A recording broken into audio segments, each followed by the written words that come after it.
Hey everybody, hope you are doing well. Hope everyone is having a good Wednesday. We made it to yet another week and that makes me happy. And I hope that everyone is well rested and hopefully enjoying elements of this sort of stay at home order. I don't see anybody here yet, but that's cool, no worries. Just gonna see if we are here. And okay, so it looks like we are currently live, which is good. That's great. And I didn't advertise with this one. Those who are meant to be here will be here. I'm not pushing it. So let's see. So right now what I'm going to do is I'm going to get set up since nobody is here. So what I like to do is to go into Pure Ref. If you don't know what Pure Ref is, look it up. Pureref. It's amazing, and it's something every figurative artist who works from the computer really needs to get. I may do a video on that in the future, but not sure. So I am going to go ahead and add my source here. And we'll just put her right in there. So you guys can't see my screen, but it is really very, very cool. So, okay, so I have my screen. So this is what I'll be working from. So as you can see, I have a very light projection. Very, very light. Hey, Mike, how's it going? Good to see you, my friend. How are you today? It's a very quiet day. That's cool. We need quiet days once in a while. So that's good. I don't mind it. Hey, Rick, how you doing? Good to see you, my friend. What's going on? So we got two people here. So things are happening just a little bit slow today, huh? That's probably what it is. You know, just a little quiet, which is good. You know, I didn't advertise today, so maybe that is part of the whole thing. I'm going to see if I can pull up the picture for you guys. Let me do that. Add source. And let's see. I'm going to go to documents. Nope, this was in pictures. And I know exactly where it was. Let me go ahead. Hey, what's up? Hater, good to see you. How are you? William and Brad. Okay, so we got some people here. That's really good. So that makes me feel good. So we're getting a nice group. So I think that's great. So here's a picture I'm working from. I do have information of the photographer who was very, very kind to let me use this reference material. So that was real. Hey, Tone, good to see you. How are you, my friend? So glad you're here. So as you can see, I went extra light with the initial drawing today. I think the reason is because when I was working on a drawing, I would say early in the week, I could see that I went a little dark. So in reaction to that, I'm just going to keep everything super light, you know? Oh, Rick, I'm doing okay. Thank you, my friend. You know, with this whole virus thing, everything's so crazy, right? I mean, it's really, really nuts, you know? So, yeah, definitely, definitely. So, just going to lighten this a little bit. I'm going to see if I can do it with this program here. Sometimes I can, there you go. That looks better. I think I like that better. What do you guys think? That looks better, huh? Okay, we'll go with that. And we'll just keep moving. So it's good to see you, Rick, and good to see you, Tone, and Mike, and Brad, and Hader. So cool. Williams, you guys are great. Thank you for coming by. Thank you for hanging out with me.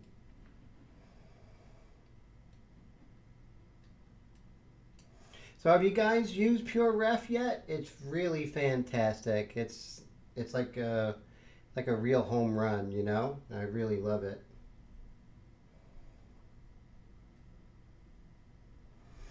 So as you can see, I'm just going to make sure that I get this down correctly. Let me go ahead and put this on the big TV here and open up this window. I know it's going to get hot. Let's see.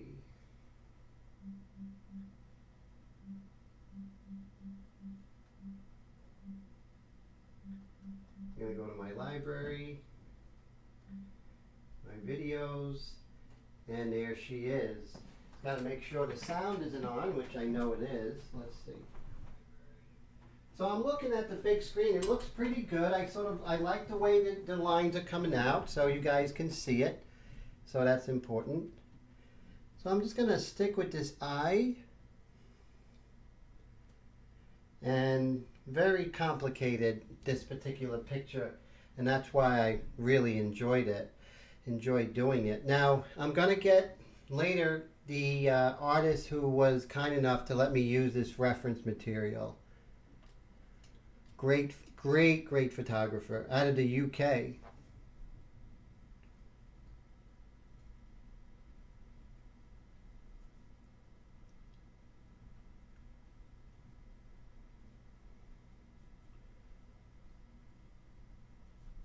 And as you know, in the beginning, we definitely want to make sure that we are happy with our drawing, because that's the skeleton that we're going to hang everything on in later stages of this painting. In every other stage, this will affect every other stage. So that's why this is the most important thing. We get this wrong, and it's going to affect everything. So it's the one part of your painting that's going to affect everything.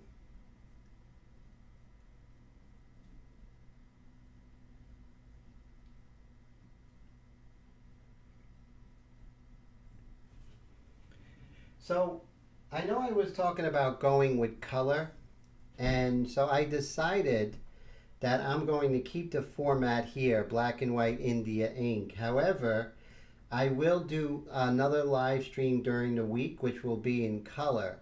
So I'll actually do 2 live streams, I think, now. And one's going to be in color, and the other one's going to be in black and white.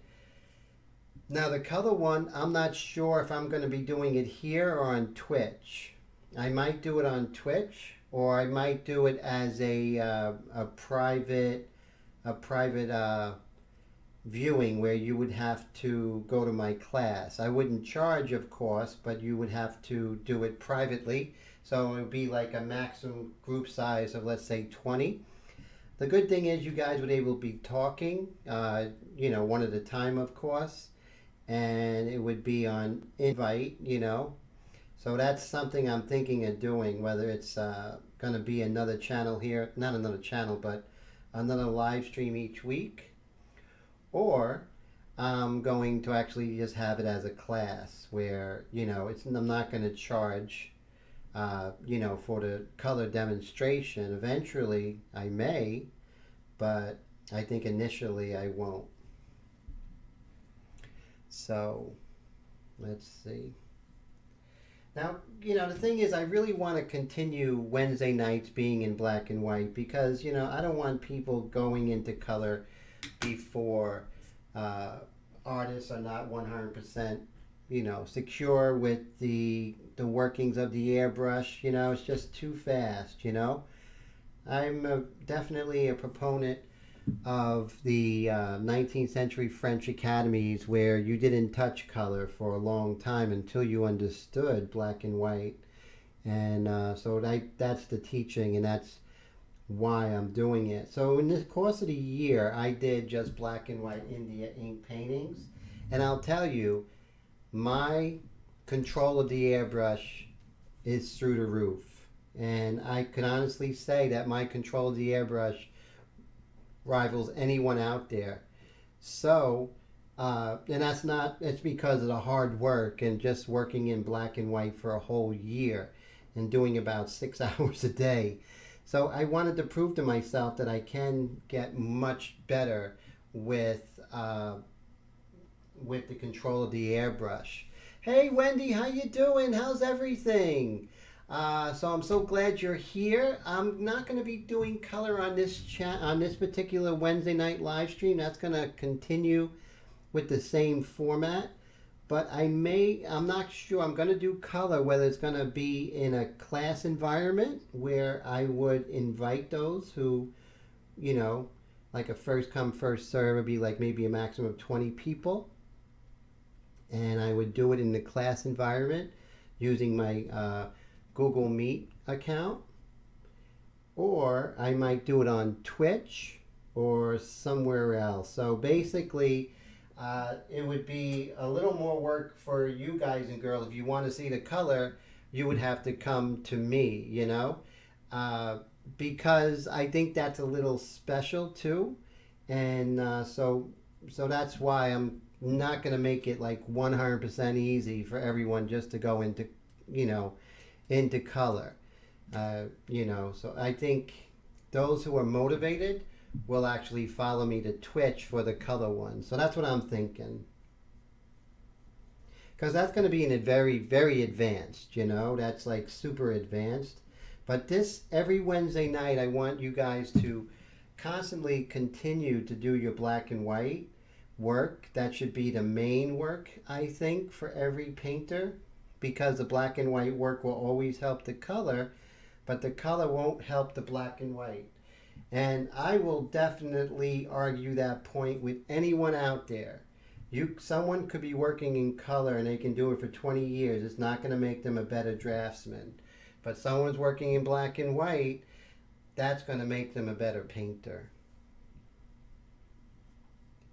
So I'm also getting ready to launch something where I am actually going to start an atelier, or like a French style, 19th century French style school.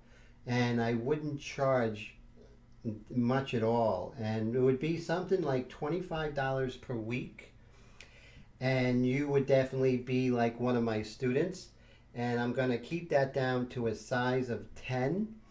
And basically what that is that I will take you under my wing artistically.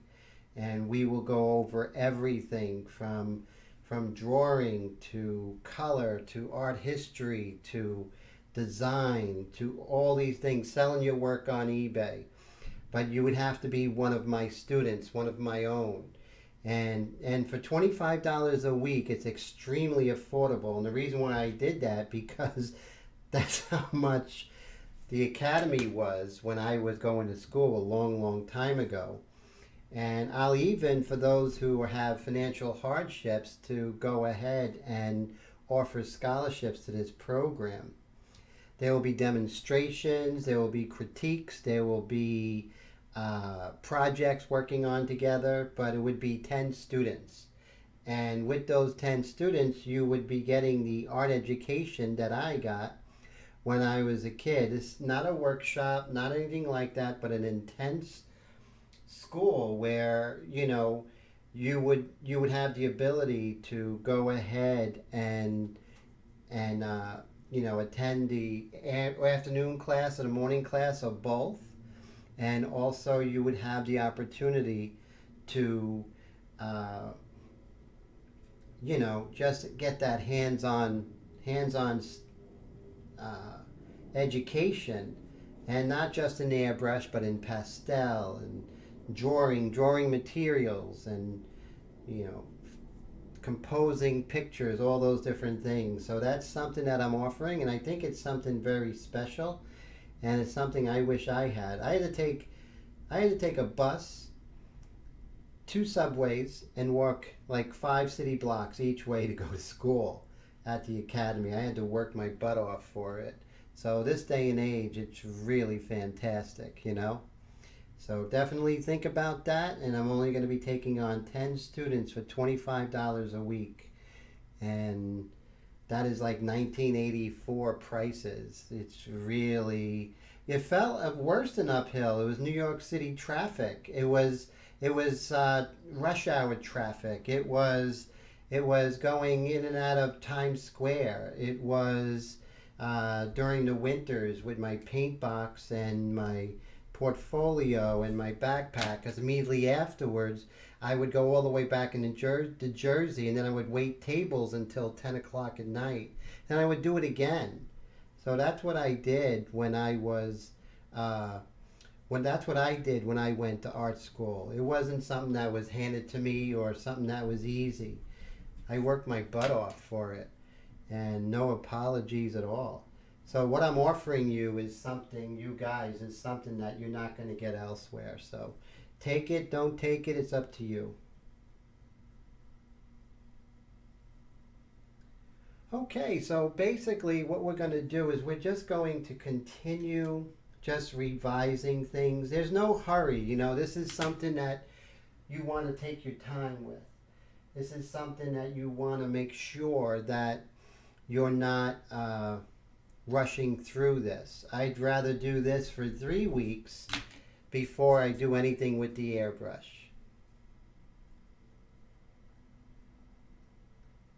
And there's these little subtle darks and lights here. Now there is, I'm going to get the name of the photographer, and let me see if I can get that for you guys. Because that's the one thing, I saw this photo and I thought it was just so amazing, so much emotion into it, and I was like, I just need to. His name is Craig Mulcahy, and he is just amazing. Let me see if I could pull him up.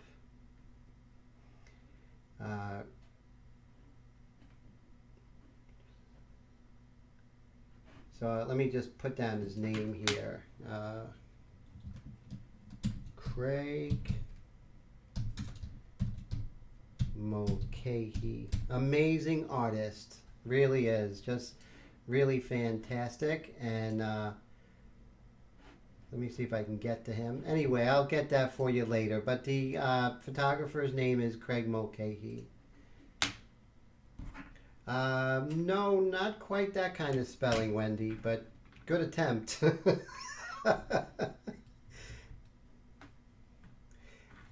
So let's go ahead and let's just continue working. I'm going to work on her lips now.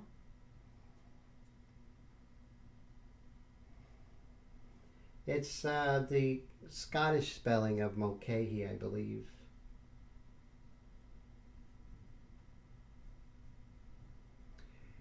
And so what do you want to do is you just don't want to just see the lips. And hey Kiva, how you doing? Good to see you. So how's everything?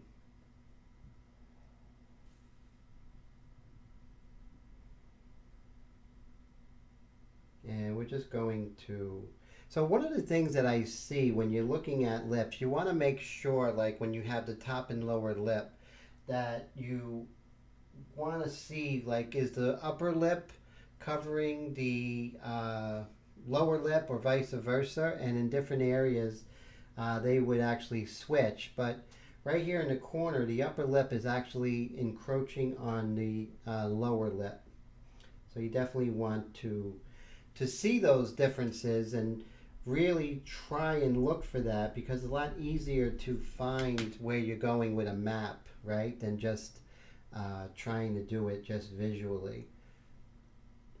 You got to do both.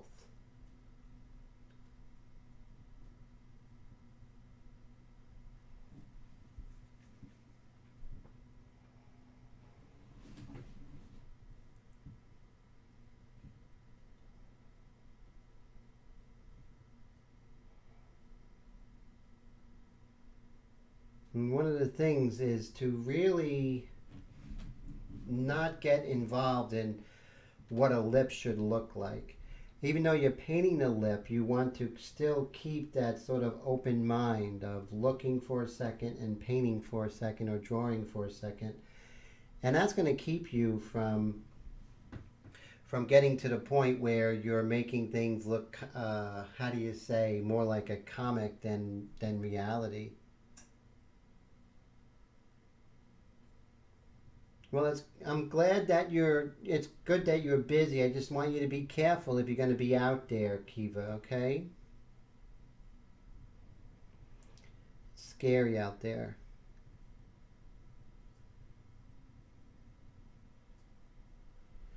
And also you want to look at the negative space that's in between the upper and lower lip.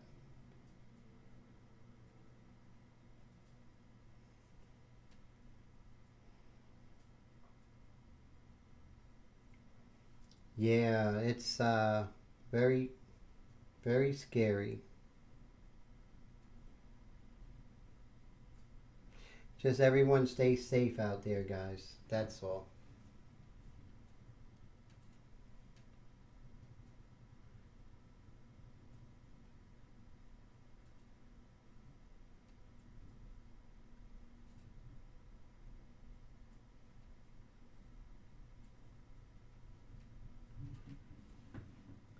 And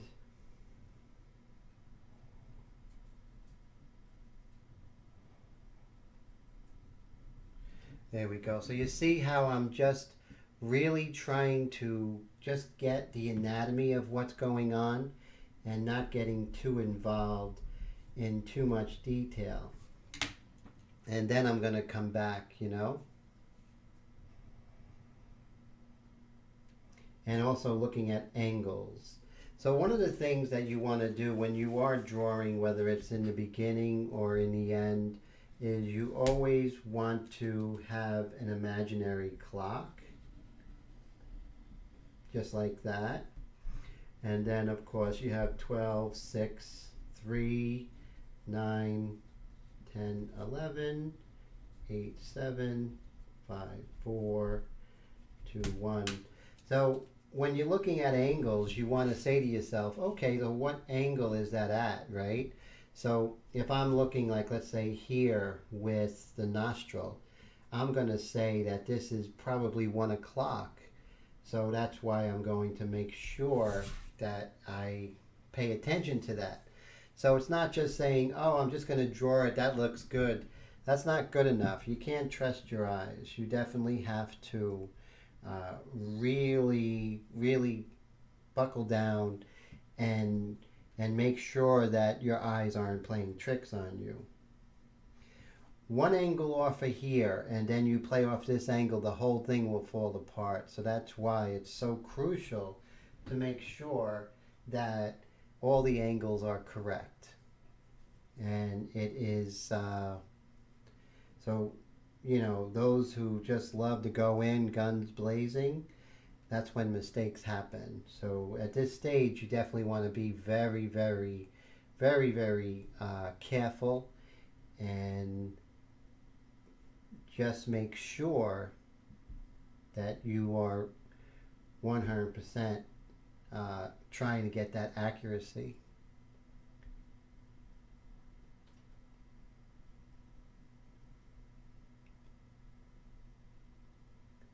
Same thing here, we have a very, very light cast shadow here. So if any of you guys came to my free art class last Saturday, and it was really great because I was going over, it was something that was for everybody, and I was going over the difference between a cast shadow and, let's say, a form shadow, and also the qualities between those. Even though that was a very beginner's class, I think it's something that we always need to remind ourselves.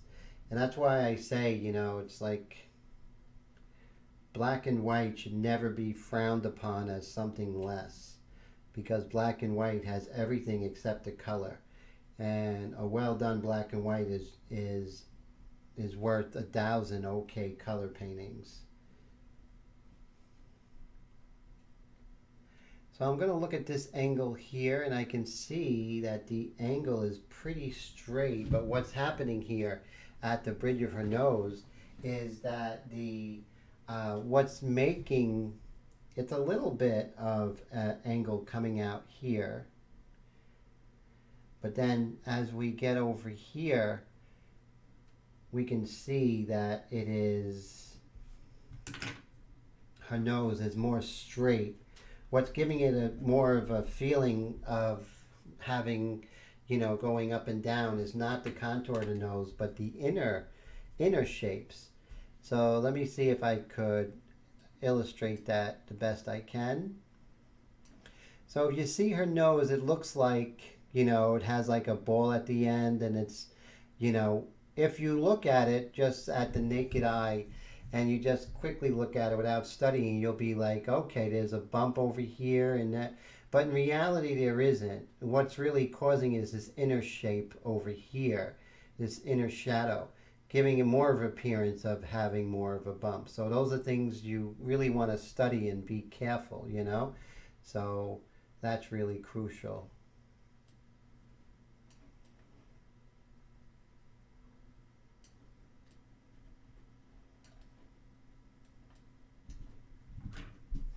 And of course, this is something that we are going to, constantly checks and balances. We're going to be constantly checking, making sure that we have this correctly.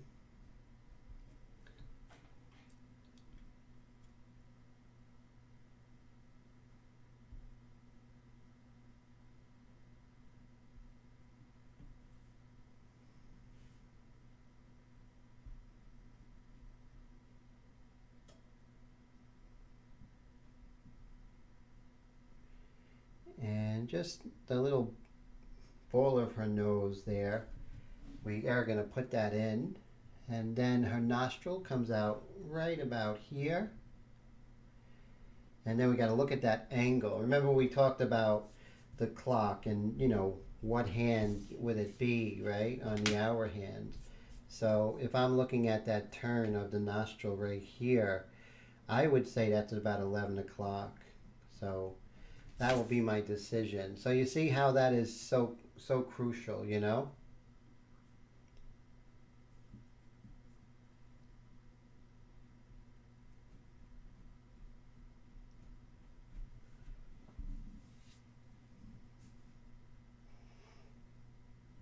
Same thing here. You want to pretty much have an idea of what's happening, under her nostril here.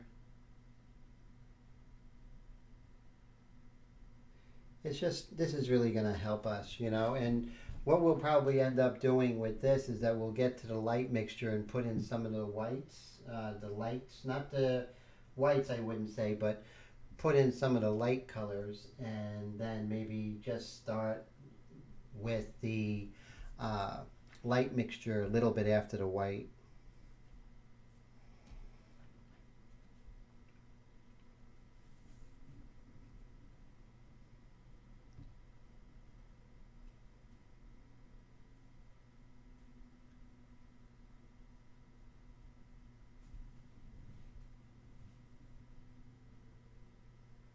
Then what we want to do, there's a lot of complicated things going on here with the teeth, which I'm going to put in.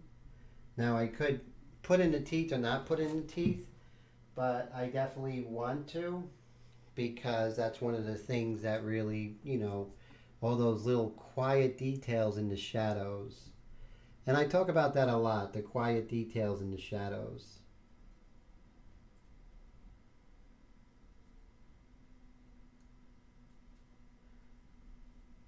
Again, with the angles, and as you're sketching, you want to make sure you keep yourself from getting too dark.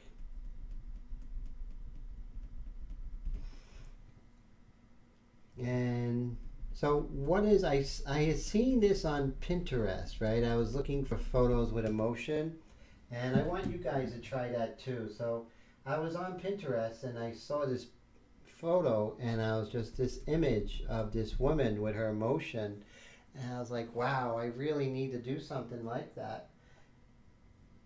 So I looked him up and found out it was Craig Mulcahy. And so I found his website and I just wrote him. And he wrote back right away and just said it would be an honor to do that for personal use. And I thought that was just amazing. And I said, oh, well, I'll, just as we did with, Michael David Adams when we did Katarina, I just want to make sure that I give him lots of credit, on Facebook and YouTube and here on YouTube and on Instagram. So definitely, that's something I think you guys should try. Just reach out, find a photo you like, look up the photographer, and go ahead. Photographers are usually pretty gracious. I get about a 75% success rate. I get some absolute no's, you know.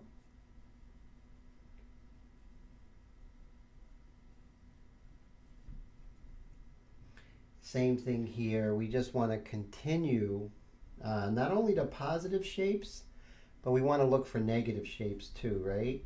Because the negative shapes are just as important. Now, the positive shape would be like the eyelid, the eyebrow, but the space in between those, that would be really important. Oh, hey, Mike. Yes, this screen painting is something I'm doing on my own. That's gonna be not on the live stream, no. But I really love that one. That one's really powerful, and I think one of the things I'm going to be doing for anyone who wants to, join my little art class, my art school, for $25 a week. And basically, we'll go over how to manipulate photographs, how to pick photographs, how to use, your tablet, and all these different things, just to how to actually develop a concept for a painting. All those different things will be really cool.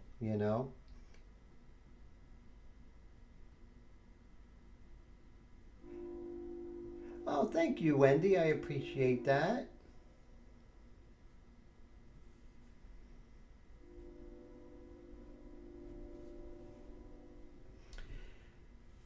As before, when you're drawing, you want to make sure that you are really addressing things like in a very intense way, because this is your chance. You're not going to have a chance down the line. When you're going in with India ink, your chances of really fixing it are going to be gone. You'll be able to adjust, but the most you'll do is be able to adjust. So let's say when you're drawing and you're coming down here with this angle, right? With her jaw, we're coming down. We're going to make sure we get this angle correct. Without this angle being correct, everything's going to suffer. It's like having, throwing a pebble in a pond. It's going to ripple out. So if this major form is not correct, it's going to be a disaster. So that's why, don't go guns blazing and go straight in with the airbrush and have a grand old time, because it's just the wrong road to go down. So be like me and really work on your angles first. Take your time. If you have to spend 3 days on your drawing, so be it. I mean, as long as, you're getting those angles correct. Same thing here. Now, here's another piece of the puzzle. So I'm not only going to look at this positive shape right here with the earlobe, I'm also going to look at the negative shape, which is the shape that the earlobe makes when it intersects with the jaw. What shape does that make? And not only is it important, it's everything. It's everything, because without doing that correctly, you can be the best airbrush artist in the world and it's not going to save it. And so that's very important.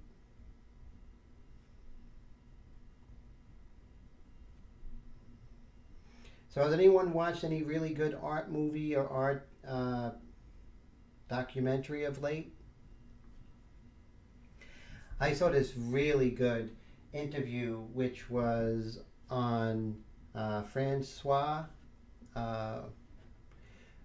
She was married to Picasso, and she was just an amazing. She is an amazing artist. She's still alive. She had 2 children, Francois Guillot, and she was married to Picasso, and they had 2 children, and she actually left Picasso, If you ever seen that movie, Surviving Picasso, has anyone out there seen that movie? Because that's just really great. Willie, how's it going? Good to see you. So glad to hang out. Well, that's the thing. Good question. So basically, Wendy says, why do I have a color photo when I'm color reference when I'm working in black and white? Good. You should be able to see value whether it's a black and white photo or it's a color photo. I just do that basically because a lot of times I look for black and white photos, so I'll just put it in black and white to help out you guys. But you should be able to see values in color as well as black and white. That's something you should train your eye. Because that's why I'm really against people going straight into color before they really know black and white. Because if someone cannot see color, if someone cannot see value in black and white, they're definitely not going to see correct color, you know?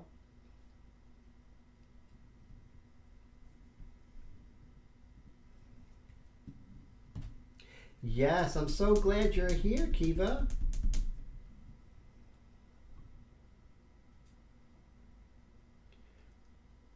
Uh, so Wendy says, why does she now own all Picassos?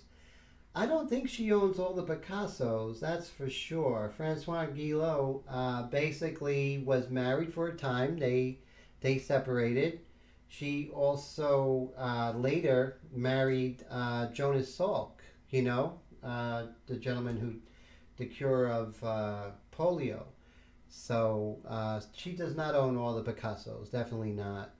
But she was with him, and it's just a wonderful account. She wrote that book in the '60s, Life with Picasso, and then the movie was called Surviving Picasso. If you get a chance, definitely check it out.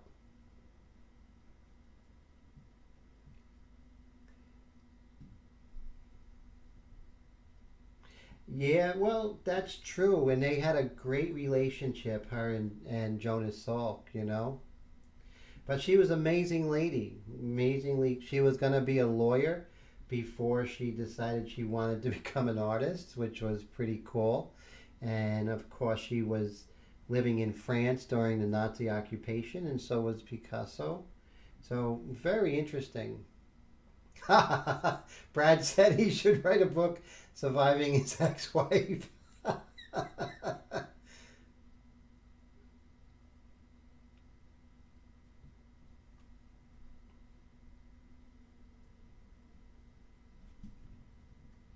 So once again, this Saturday, I'm going to be doing a free live stream, and that's going to be just for everybody. Just bring a pencil and a piece of paper, and this time definitely bring a little ruler. Everyone has a little ruler. If not a straight edge, I'm going to do something very interesting. That's going to be Saturday at 9 o'clock, 9 to 10:30. And last week was a lot of fun. Last week we did the egg, which was pretty cool. Okay, so we're still continuing with our angles, and we want to make sure we get this right. Okay, so right here, if we look at this angle right here, it's not at 12 o'clock, but it's leaning towards 1, but still not at 12 o'clock. So just slightly leaning towards 1.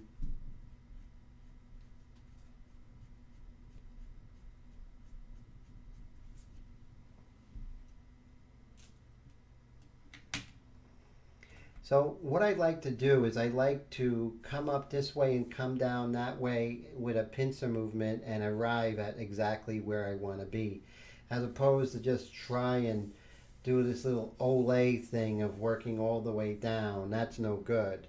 So we definitely want to have the best percentage of getting it right, the best chance of getting it right.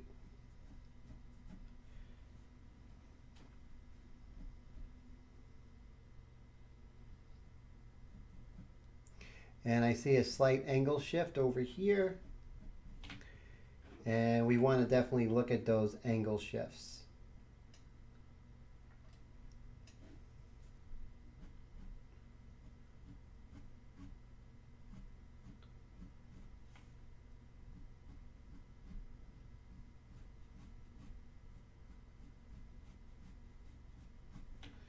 There we go.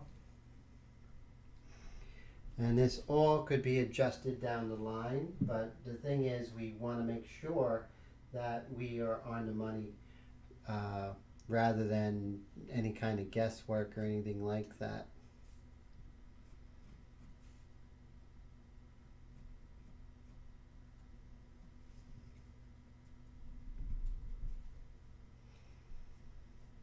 So I've seen some really good documentaries on some of the 19th century French neoclassicists. I just saw one on Ari Schaeffer, which was really fascinating, and definitely would want to check on that. Oh, listen to that! Speaking of cows, one of Brad's calves, one of oh, so you just got a newborn. So one of your cows just had a baby. That's amazing. Did it come out okay? Sometimes it's very difficult for them. Was it a very, did you have to get a vet for that, Brad? I'm a city guy, so forgive me for my lack of knowledge.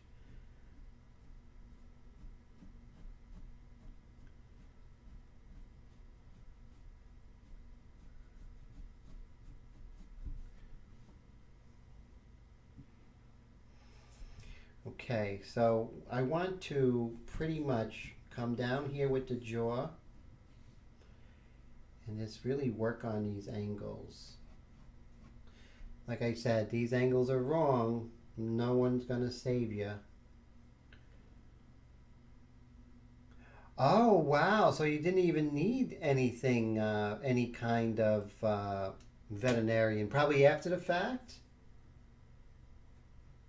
That's wild. You wake up, you go to the barn, and there's a brand new baby calf. How amazing.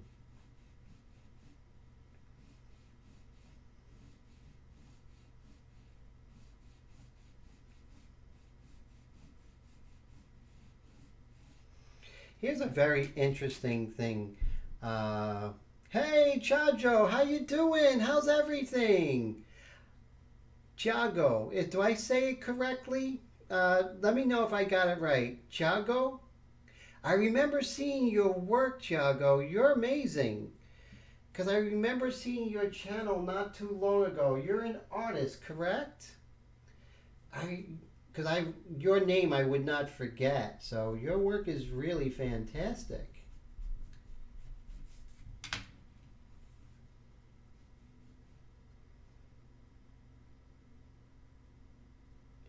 Oh, I see. Bradley, you're pretty funny.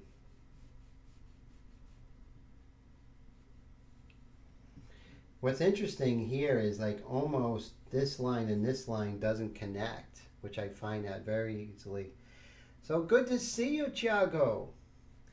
I know I'm saying your name wrong. Forgive me.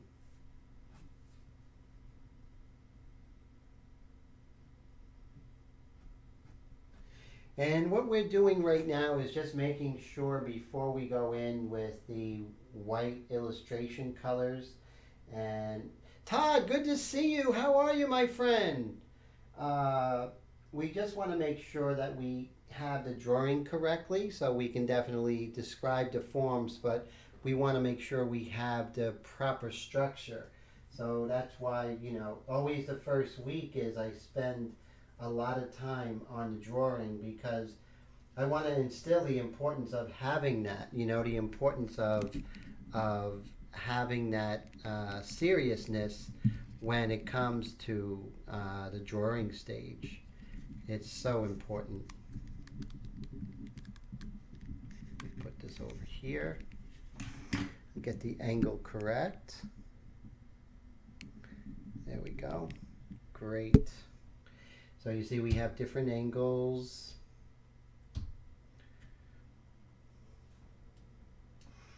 And we're just going to continue really, working that. Uh-oh, looks like I I lost you guys, huh? I don't see your. Let's see, go to chat. And I think we're good. Let's see. Okay, let's hopefully the chat will come back.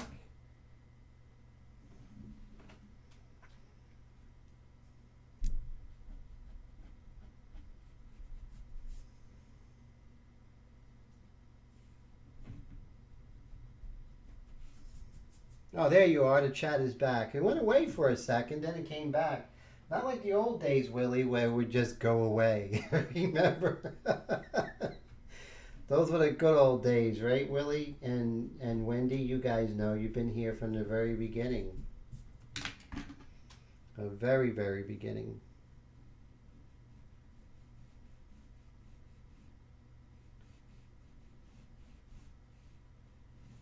Just want to make sure I get this angle correct.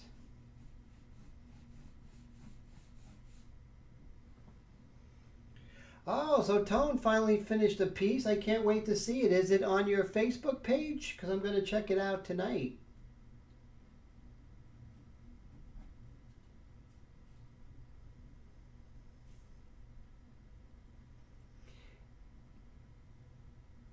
So I'm going to do some color, but the color is probably going to be, I would say, on Twitch, and that's easy to join, and that would be great, and or something like that. Yeah, I can't wait to see that, Tone. Definitely.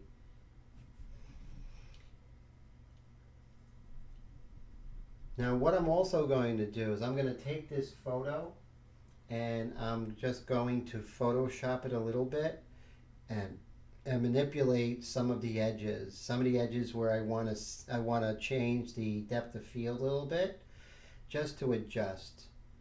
You know, like I did with Scream. Scream, I really adjusted a lot of the depth of field in Krita, which is a Photoshop program, and that's something that definitely is something that you definitely want to learn, because you don't want to just, paint a photograph, right? You don't want to do that. You want to have a little bit of say as to what edges you're going to make sharper, and maybe what edges you're going to go ahead and make a little more out of focus. And it's just another way of actually directing the eye. And not only directing the eye when you're painting, but also before you paint. Sun Tzu, the Art of War, every battle is won or lost before it's ever fought. And I really feel that that's strong in painting. Successful painting begins when you, before you even start the painting.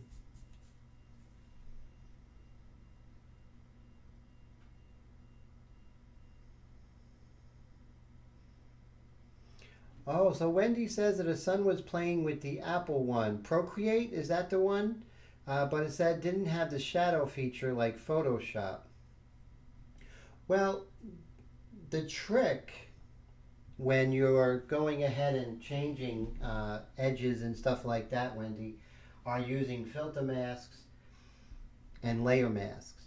And then going ahead and just, changing it up and just changing. Let's say you do a layer and you make that layer really fuzzy and you put it as a filter mask, and then you can sharpen up the background whenever you want, which is really great. Wendy actually, I'm not sure if it has that particular thing, but I think in a lot of ways, Krita is much better for painters than Photoshop is. But yeah, there are advantages to Photoshop, definitely. Now, Procreate is definitely incomplete. It's definitely incomplete compared with Krita and Photoshop. So that is definitely the case. They're getting better. They're always doing updates. But yeah, Krita and Photoshop definitely have them beat. I think Krita just had a really big grant to continue. I mean, it's really becoming the choice for a lot of artists out there.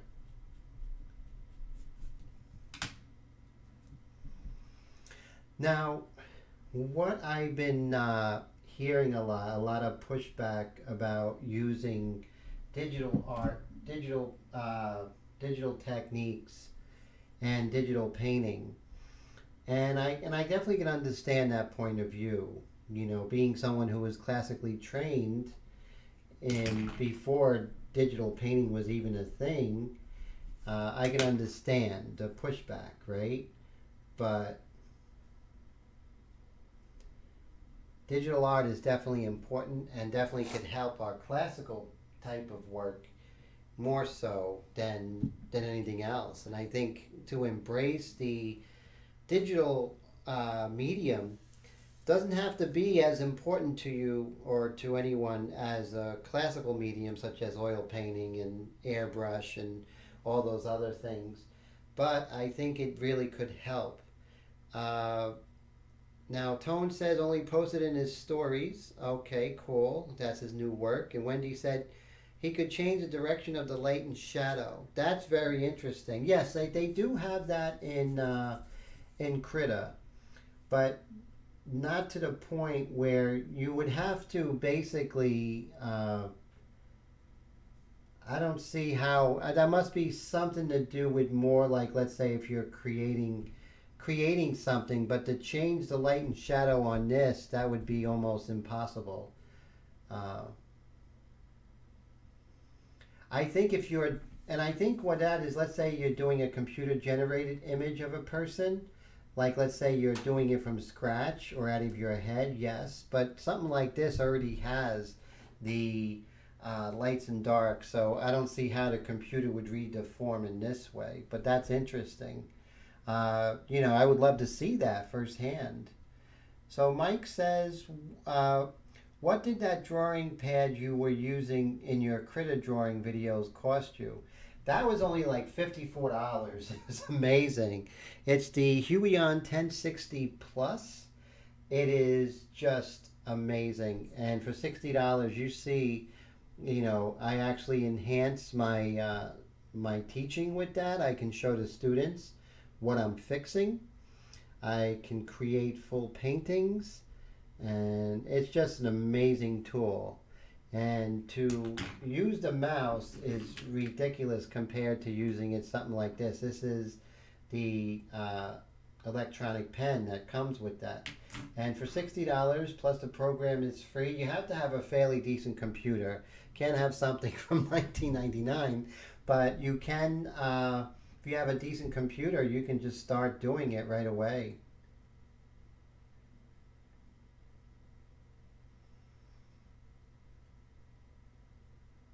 Wow, Wendy says it takes 30 seconds for him to find all the things. Well, he's very talented at that, definitely. Yeah, basically you want to get something that is, not too old. You want to get something, because now it's over 8,000 pressure sensitivity, 8,000 pressure sensitivity points or something like that, which is really fantastic and just makes for a better drawing experience. And just the colors and everything is just 10 times better by getting a newer version. But Wendy has the iPad, so you don't need that too much. You definitely can go with the Procreate. That thing that your son was talking, that's something you don't need. You definitely don't need to change the light source. What you would do is you would change the intensity maybe of the light, or maybe change the edges of the forms, or make one area, give more detail in one area, create a reflected light, or even something like that would be fine, or a backlight situation. But I don't think you would need that one aspect. Well, definitely, because I been talking to a lot of professionals who actually use the iPad and Procreate, and they are saying they do it for professional work, and it's really great. So I think it's a good way to begin, and then if you really love it, and you can go ahead and grow into something bigger. So definitely you have all the tools. So I would definitely definitely work with that. But if you're going to go with $60 is not an investment. $60 is almost like, that's like nothing.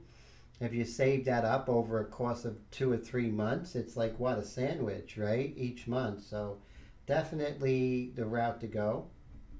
So I definitely. Mike says, can I send a link or more information on the drawing pad? Of course, definitely. I'll get that out to you by tomorrow afternoon. But let's see. I'm going to see if I could get to that real quickly here. Let's see.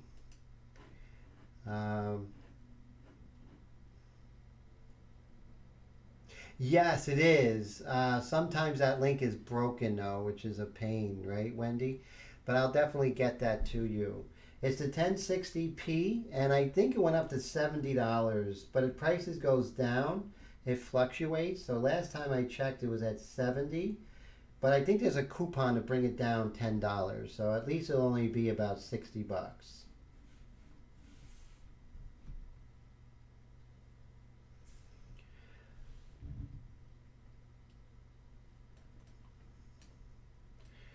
But not only do I think that every figurative artist, well, how classical they are, should have it, I think it's a must. I think it's a must because it will make your work better. And I'm not saying that you're going to be doing finished work, finished digital paintings or anything like that, but it will actually help your work to get so much better.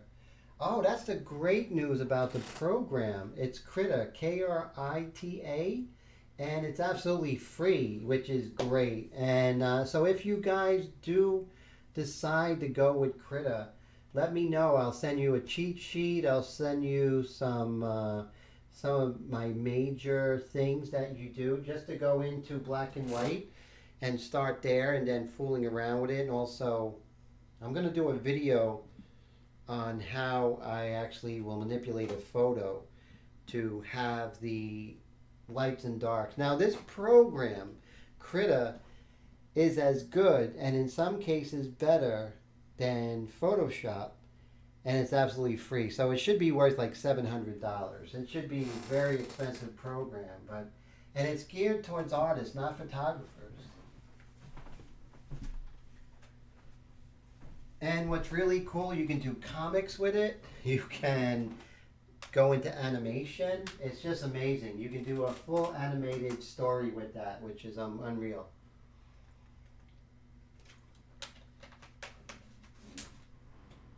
So it's 10:30. I'm just going to take a little break and relax here.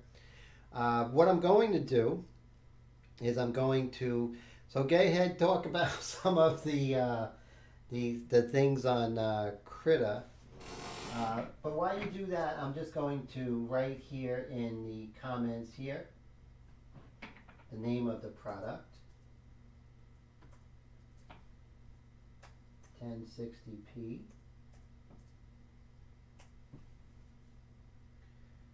So there's the product.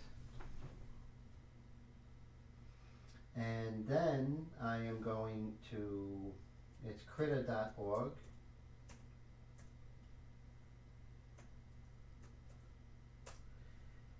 And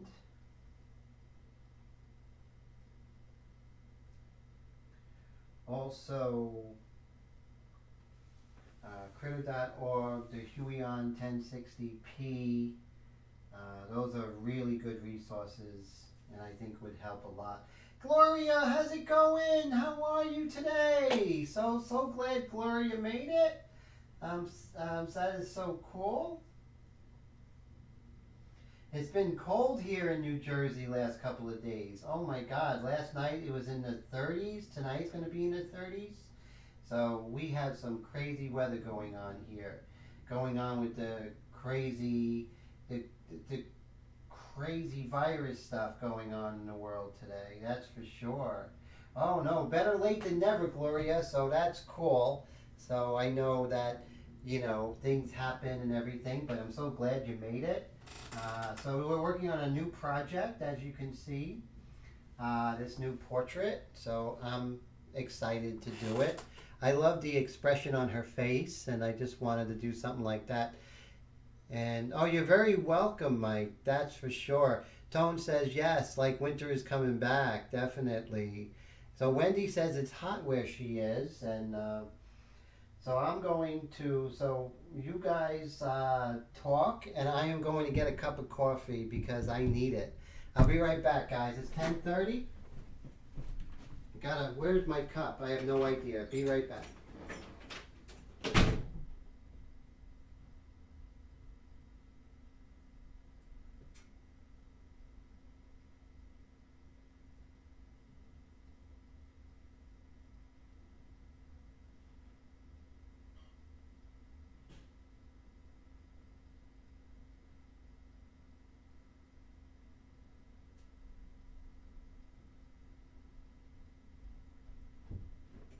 I have the microwave set for 59 minutes. I made the coffee with a French press earlier. Oh, you're out of creamer. That's horrible. That's like the worst ever. So a tornado, no. Tornadoes are horrible. Those are the scariest, you know. Those you can't plan for a tornado. That's that's terrible. So why was there a shadow? Oh, okay. I was see that shadow that's over the drawing there. Okay, that's off. That's off of there. I have the hazelnut creamer, which is by what brand? Coffee Mate, which isn't too bad. Wow. So your son taped a gorilla. Oh, to the for the hail. Is that correct?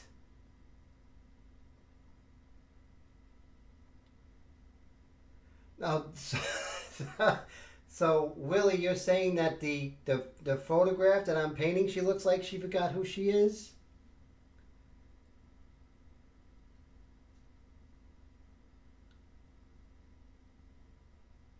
Oh, okay. She does have a wonderful expression on her face, and and if you see up close, if I could make it a little bit bigger, there's like a little tear in her eye right there. And that's going to be a challenge to do it. And you know, it's like too often, you know, we're painting these stoic expressions on people's faces, and it's very sad. I'm gonna go get my coffee. I'll be right back.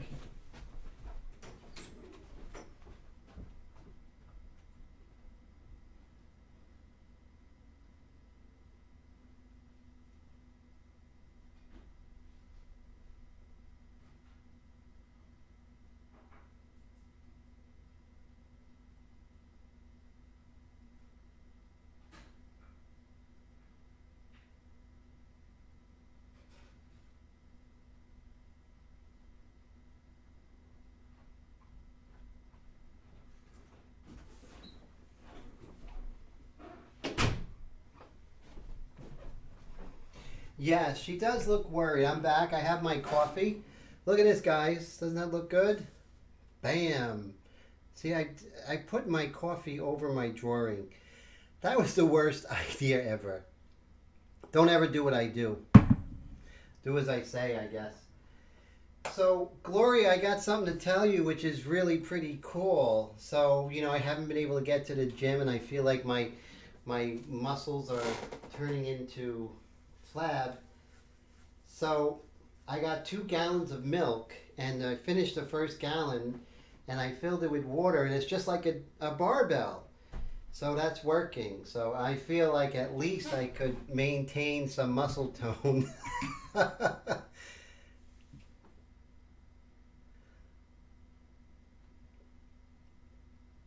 Oh my God, Brad says worried that my model looks like she's worried that she didn't get her alimony payment, and maybe she remembers she has to work tomorrow or something.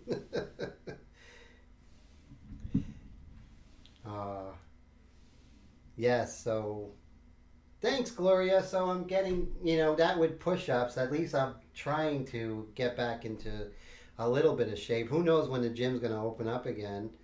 So Steve says, "Hello, Tim. Looks like looks like you're starting another abstract." Remember, big shapes first, right, my friend? You know, abstract to the specific. That's a good way to put it, my friend. So it's always good to see you, Steve. I see you doing some really amazing uh, pieces. I think you did a puppy recently, right? A little black puppy. Wasn't that the one you were working on? Hey, Luis, how you doing? ¿Cómo estás? Luis Loreto, always good to see you, my friend. Steve's here, my friend Steve. Oh, thanks, Steve. Steve said the last one turned out great. I appreciate the vote of confidence. What I always want to do, yeah, the puppy, so cute. I always want to look at something and see where I am neglecting, right? So ask myself, what am I neglecting? I'm doing a lot of work over here, everything's good, but I am neglecting some areas. So I would say I'm neglecting her neck. We're going to worry about angles. We're going to worry about interlocking forms. The trapezius right over here coming out. And they say in the gym world, the traps, got to work on the traps and the lats. That's what they say. I don't say that.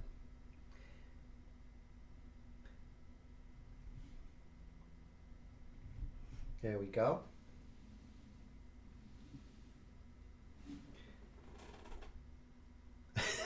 Brad says no hating.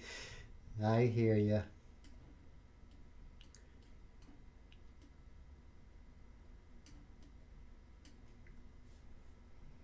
And we're just going to continue with these angles and really pay attention to all of the edges, all of the angles.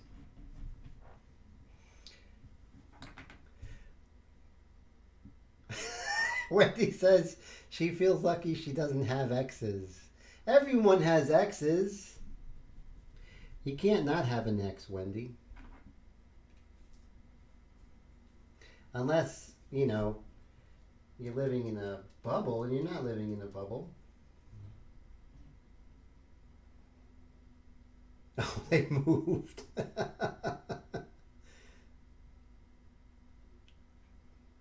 No, Texas isn't a bubble, that's for sure. A lot going on in Texas. It's a pretty cool place. And it's cool because you're there, Wendy.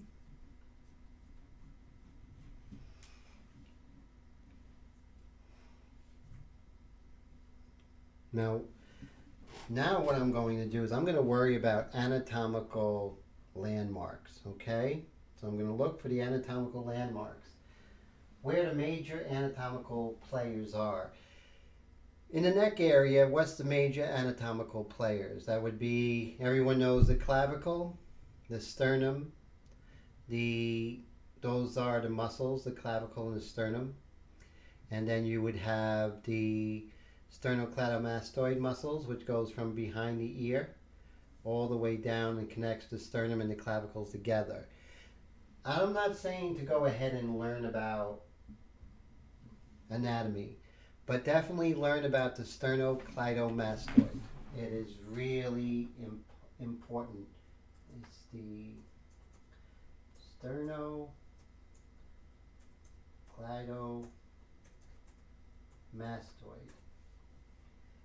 That you need to know, because that is definitely a muscle that if that's not done correctly, nothing's going to work, and we're going to get there, Wendy. So we're just going to describe right now ever so lightly her clavicle, and then the clavicle is going to intersect with the sternum, with the sternocleidomastoid muscle.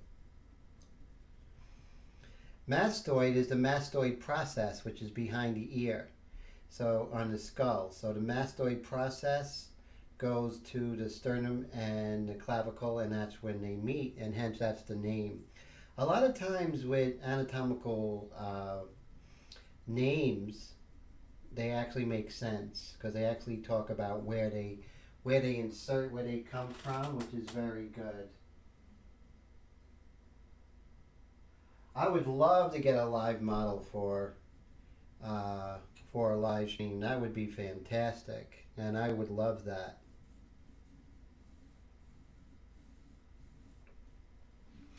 And that's some of the ideas that I'm thinking about when I'm starting my little art academy. When I have my 10 students at a time, and I would actually, maybe talk about that, have a live model. That's a great idea. So that is something that I'm really, because why should you go to Florence to study or go to New York to study if you want to, really seriously take this on? You shouldn't have to. In this day and age, now that we found out through the unfortunate incidents of this virus that people can really do everything online, So,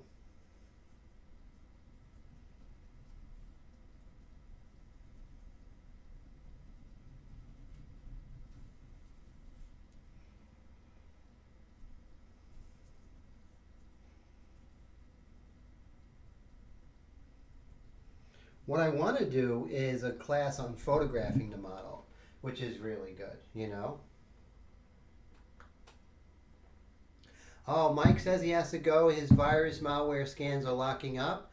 And all right, my friend, so stay healthy as well. Good to see you, and I'll send you an email giving you more information on that Huion. Maybe I can get you a good price on that.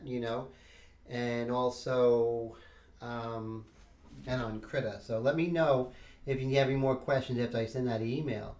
Uh, oh, get the live model to clean up the studio after the session. Yeah, after she kicks my butt, right? She's gonna say, "Okay, I'm gonna have to punch you, Tim."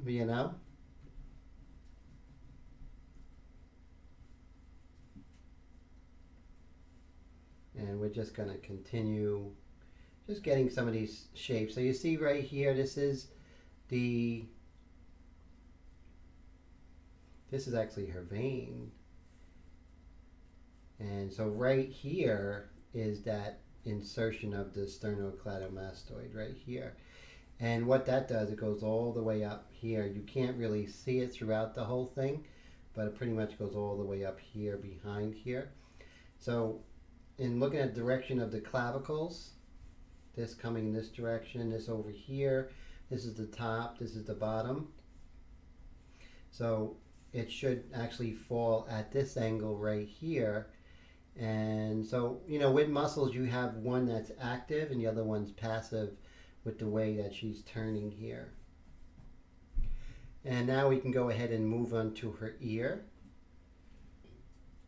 So glad you're back, Steve.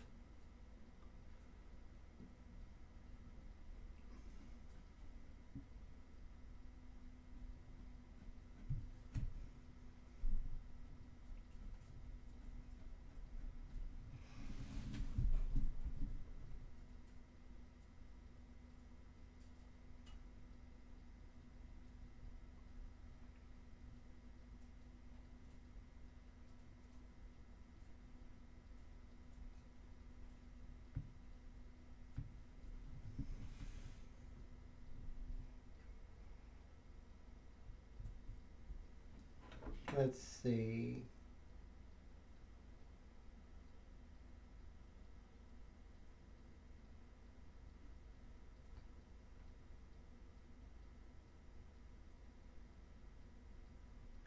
Oh, so the thymus, I understand, definitely.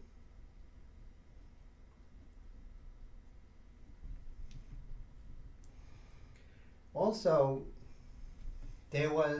I was studying the anatomy of the ear, and it's really so amazing. It has the helix, the antihelix, the earlobe, it's just the different parts are just really fantastic. And sort of when we do that, it takes the mystery out of it. You know, it's good to have mystery, but in anatomy, we want to get rid of the mystery. So it's like we look for these different different areas of the ear or the hand or the foot, and we really start to understand it, and becomes a lot easier to draw and paint that particular part.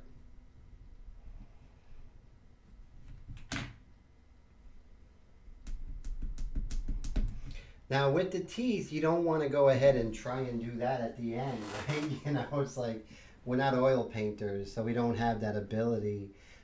So we definitely want to try and do that in this stage, right? You don't want to be doing that, you know, with the airbrush.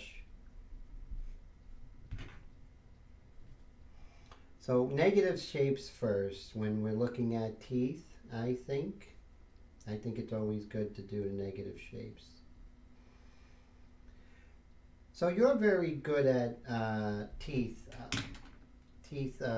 Kiva. What's some of your techniques that when you're doing something with teeth, and you too, Steve, what are some techniques that you like to employ when painting teeth?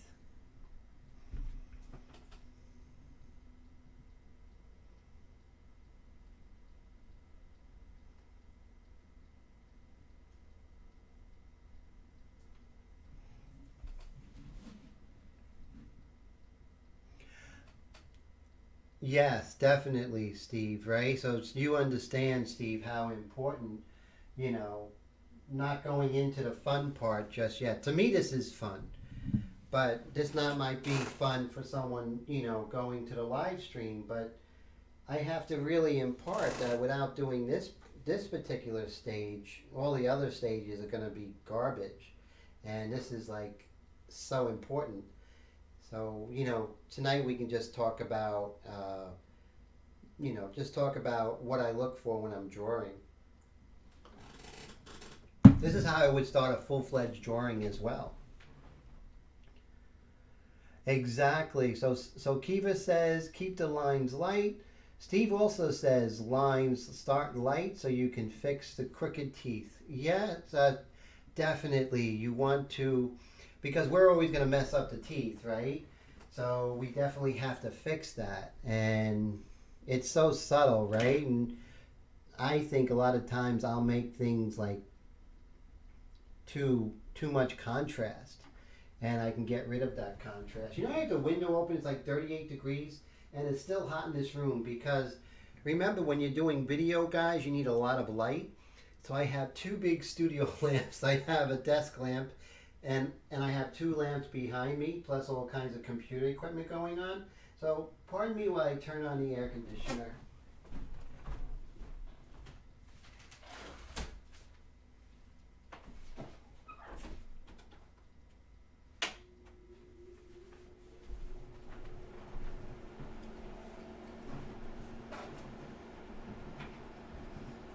Steve says the drawing's hot.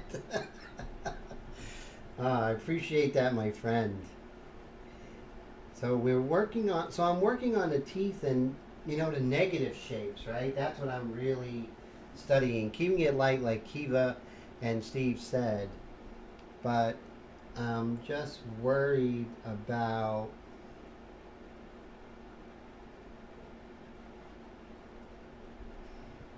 oh, I have something to show you. A new acquisition I got last week. It came in. Remember, I had the series 1, the set 1. So set 2 came in. So as you can see, I like the set 2 a lot. You can definitely live with just set 1 for a while. It has all the major colors, but you still would have to buy black and white. Set 2 comes with black and white. Has some really cool colors like brown, violet, blue, magenta, green, you know, bright red, yellow, but black and white, which is really good. You're gonna need that a lot.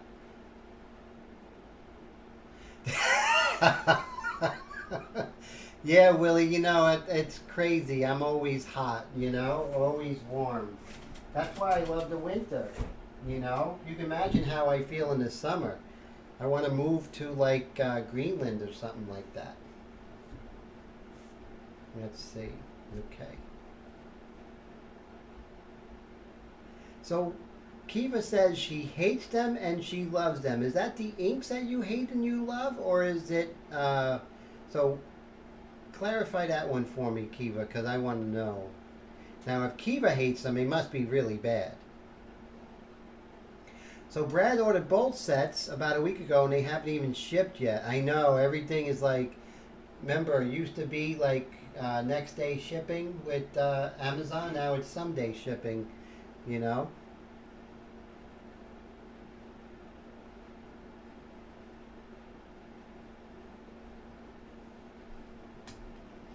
Oh. Oh, I thought you said you hate them, and here I am putting words in your mouth, Kiva. Why would you say? See, that's how rumors start. I'd be like, yeah, these inks are great, but too bad Kiva hates them, you know? So everyone, even though, I use these inks, Dr. P.H. Martin's,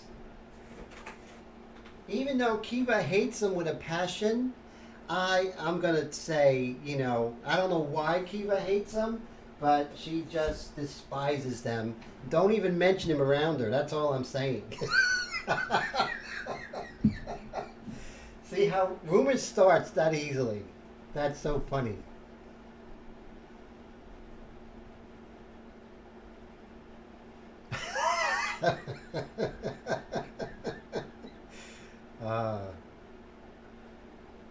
You always crack me up, Kiva. You're just amazing.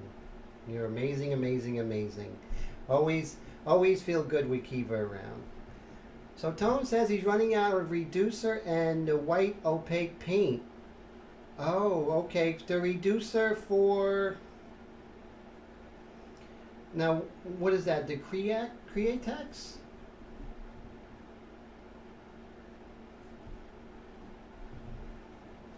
So going back to the teeth, I'm going to pull that up so you guys can see it. Let me make her big for you guys. So when I'm working, I really want to look at the teeth and, the negative shapes, with the dark, which is really important. So, and that really helps me, and also line up the in-between shapes, the space in between.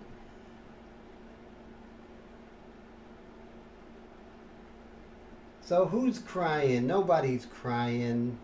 She's just laughing her butt off, that's all.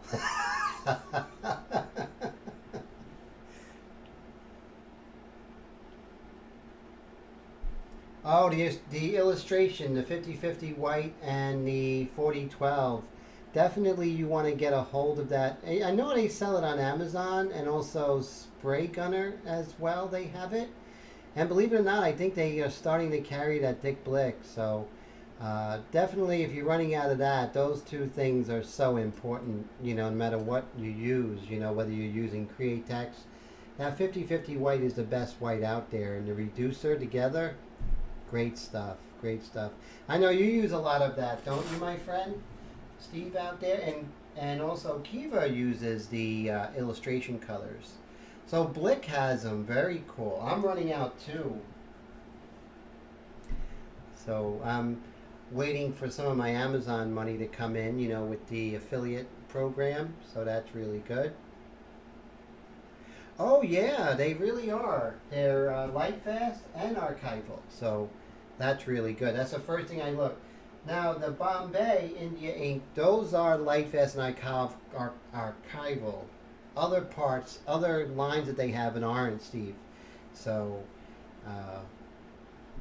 so I found that Blick was still pretty fast, but even faster than the way Amazon is. Amazon's like a week to 10 days.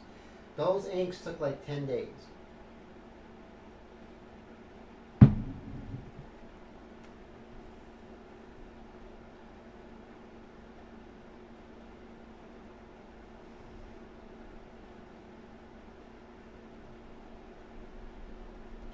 What I really love about the P.H. Martin is that it's ink, and the pigment load is really high, and it's really great.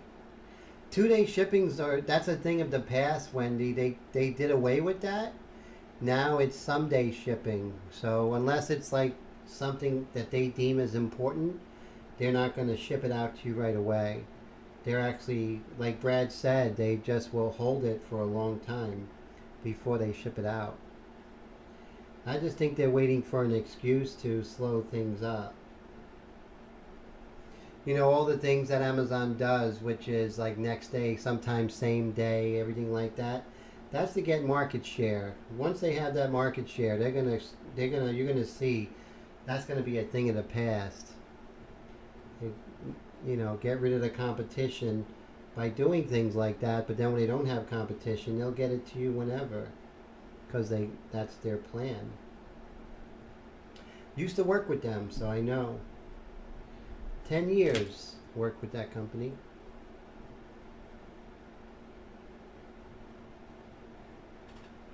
Very thin over here. And so I definitely want to, shipping is jacked, Kiva says. I've been waiting on paint for a month. That's horrible. Steve says, I gotta get a set of them. They are also great for tinting colors and acrylics. Wow, so you can mix them with your acrylics? Is that true? Well, that's a game changer. Thanks for sharing that information with us. See that? I learned as much from you guys as you guys learned from me. All you talented painters out there.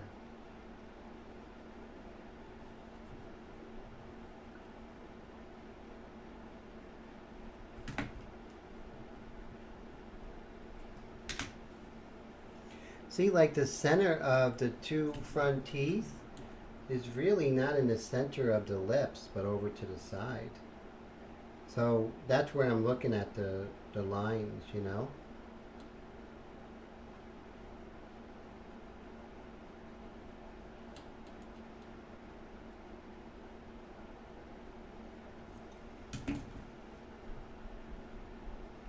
You might as well deal with this now rather than wait later. Luis says he uses Createx too, but somehow the 4012 reducer got damaged after a few months without using it. Do you have your own reducer recipe? No, I don't. I use the 4012. That's, to me, that's the go-to. I know they changed it now. I don't think you can actually purchase a 4012 anymore. It's a new reducer. Also, this is an interesting thing. I'm going to see if I can locate it for you guys. Is it over here? Now, back in the day when this is an interesting stroll down memory lane.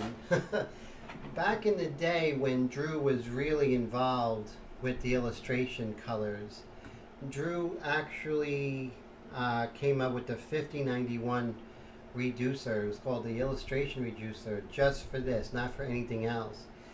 And I bought this back in 2013, and I don't use it at all anymore. And I use it only sparingly because it really works great with the illustration white. But you can't buy it anymore. If I ever see it on eBay and I look, I'll buy it off of them just for that, because you can't even get it. So I'm sure you remember that, huh, Steve? You know? And let's see.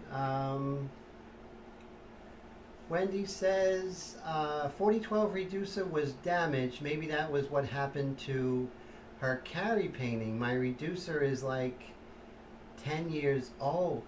Wow, so you were making the illustration white with that very old reducer. That definitely could have happened. Wendy was taking a class with me. She's taking a class with me, and we were working on Cary Grant, but something happened with her surface quality, which was very strange, you know? So it could have been if you were... But I didn't know... I guess the reducer definitely is volatile. So...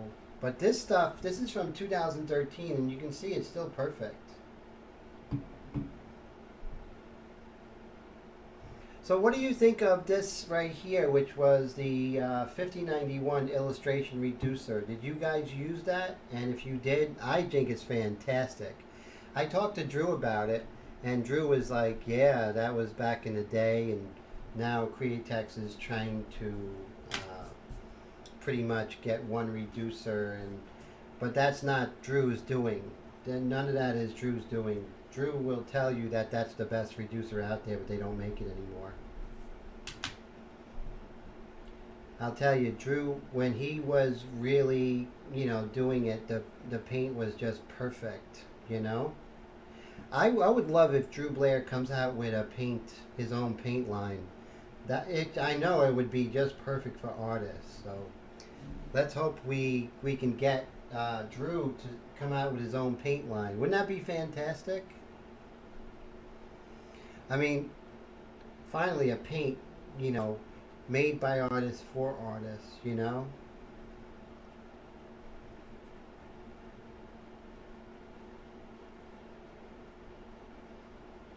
the thing is this is so straight, and I gotta make sure that I maintain the straight negative shapes in here.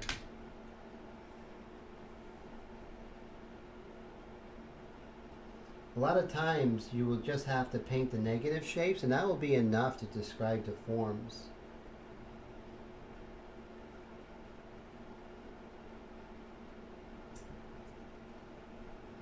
Yeah, that would be definitely Kiva.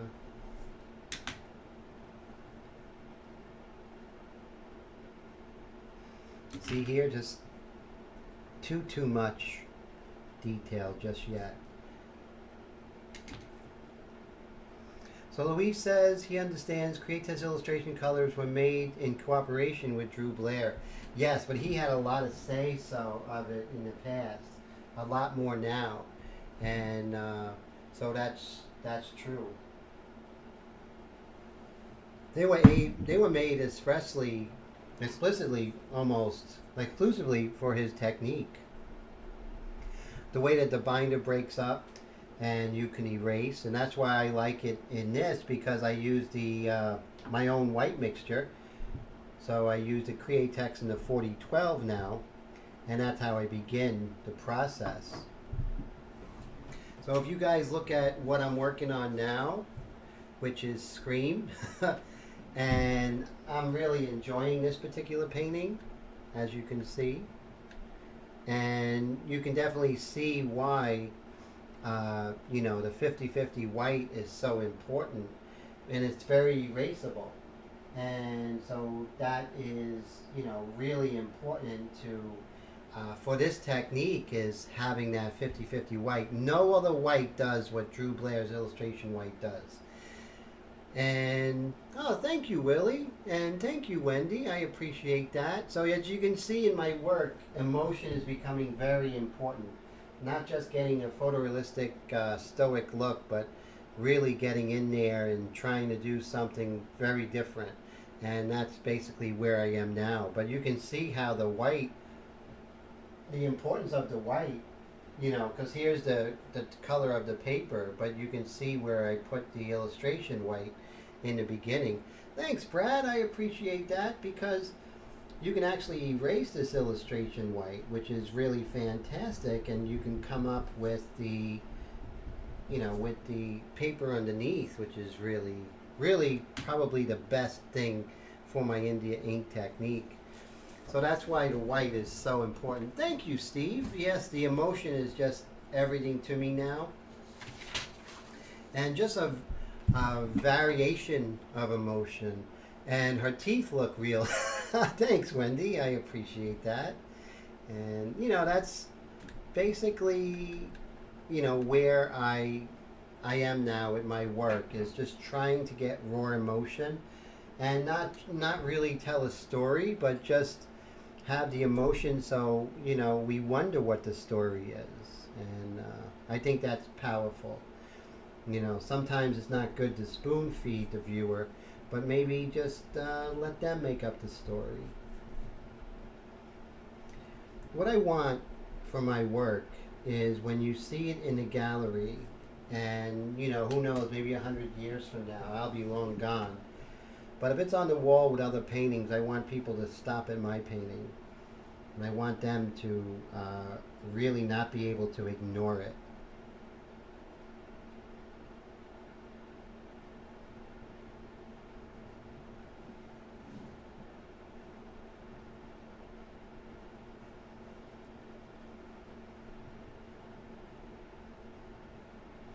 So yeah, the teeth are so important, and so I used a little piece of Frisket, like a tiny piece of Frisket on those teeth, and then I cut the Frisket over it, and then did everything around it, you know.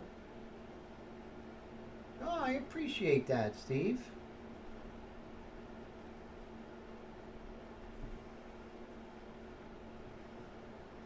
And so at the end of the day, it's the emotion that stays. Of course, you know, the stoicism of, you know, really good technique and working our butt off to get it right, you know.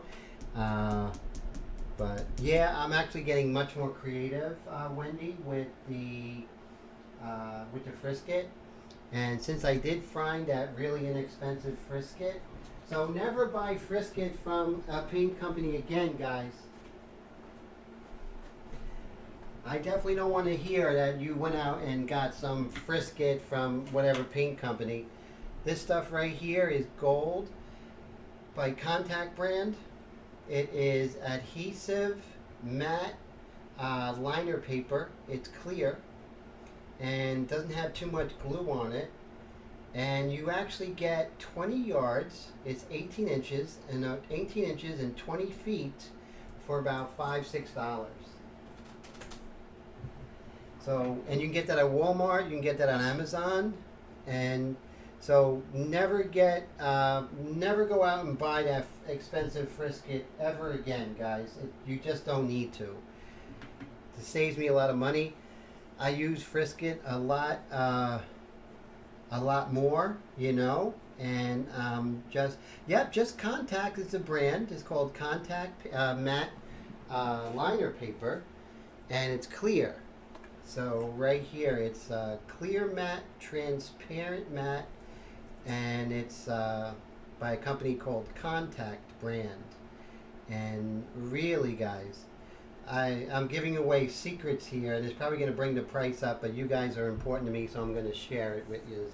So don't ever go ahead and buy, you know, the expensive stuff, because that stuff is thinner. This stuff is thicker. And this stuff is thicker, so when you cut it, you don't cut into your paper as easily. So that's really good. Hey, Bill, how's it going? Bill says it works so well, he swears by it. He'll never buy Frisket again. Yes, testimony. That's very cool. So good to see you, Bill. So glad to see you. Bill's here. And yes, so definitely. And the price is unreasonably crazy. It's just so wonderful to find something that we're not getting hosed, right? By buying something that is like 100 times more expensive than what, and literally 100 times more expensive. I'm not kidding when I say 100 times. I mean, it is, you get so much. The one roll will last me months, and I paint every day for 6 to 8 hours, you know? Willie, get it? You're going to be so happy.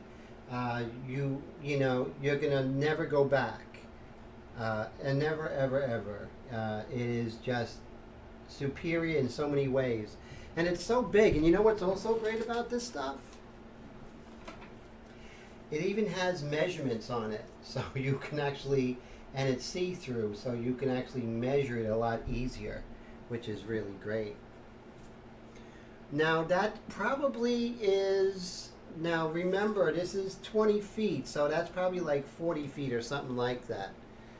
So if it's, that's definitely not the same product. It's probably a much bigger one. It retails for about $5.99 to $6 at the very most. And it fluctuates, it goes up and down, you know.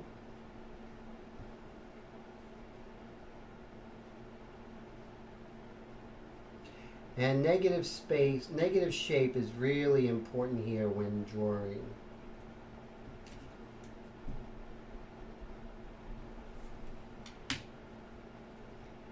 well, then definitely don't get it there because they're jacking up the price. I'm sure if you went ahead and found it on Amazon, the price would be much cheaper, much cheaper. Um, let's see.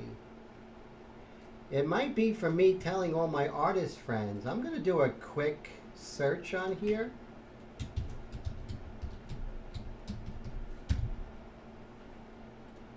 Okay. Contact.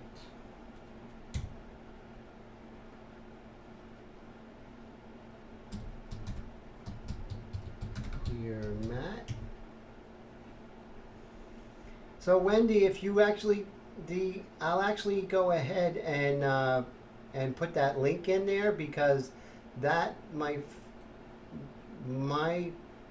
view here is $5.99 with Amazon, which is really great.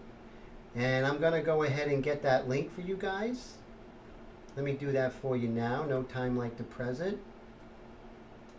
And I'm going to get that link because I think it's really important. So I'm going to actually pause the live stream to get this link for you. Okay?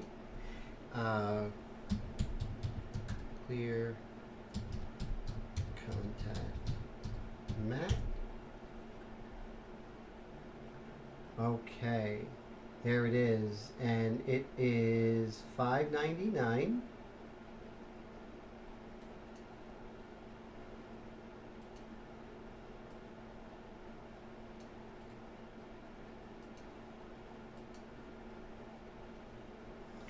And I'm just going to go to videos. I'm going to get it for you real quick. Let's see. So here you go, guys. Here's the link. And it's $5.99. So I went ahead and put the link in the comments there. So that will help out.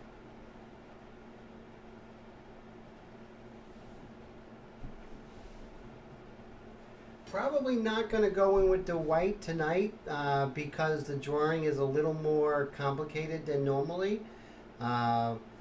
So right now, so you see right there, so go ahead and hit that link there, and that's an affiliate link. So if you buy from that link, I get a small commission. So I would appreciate if you guys did that. So that would be really cool. Yeah, Walmart, that was crazy. Sometimes, okay, so here's the thing. Sometimes if you go on Walmart, you'll get a second party seller because they're doing the same type of online thing where they allow third parties to sell on their website. So you don't always get the right prices, you know? And so, yeah, Brad, we're probably not going to get with the white tonight. So we'll probably get the white next week. Definitely next week. Let me go ahead and lighten this up a bit. Okay. So we're really trying to get her teeth correctly, you know.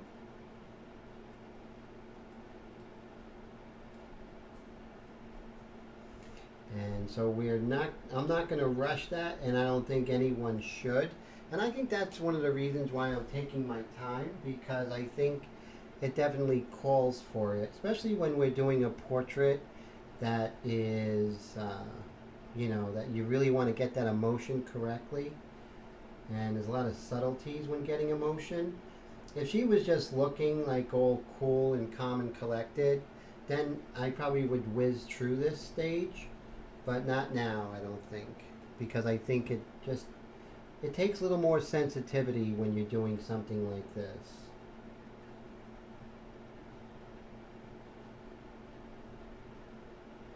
So definitely, guys, here on Facebook, here on YouTube and on Facebook as well, I'll be doing the free art lesson. And I believe we'll probably be doing some of the features of the face and some of the easy ways to actually work on that, which will be pretty cool. And you'll just need a pencil and a piece of paper and a ruler. So we're gonna definitely, I want people to start using the ruler more. Because people say, I love that expression. I ask, so do you draw? And they say, I can't draw a straight line. And I was like, yeah, but you have a ruler, you know.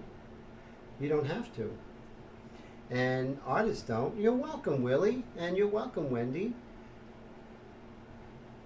Yes, Steve, you will not get Frisket again, and you'll probably want to like.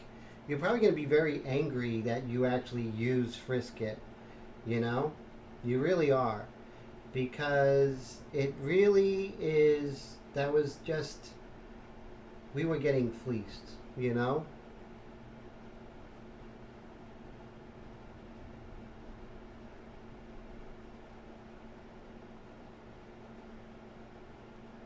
Well, I have some that is.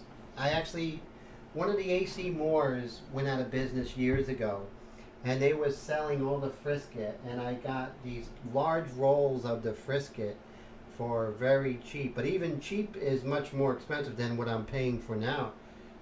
But and so that was probably like 5 years on the shelf, and that was about 5 years ago. So you look in 10 years, and it's fine. I still use that because I want to use it up. But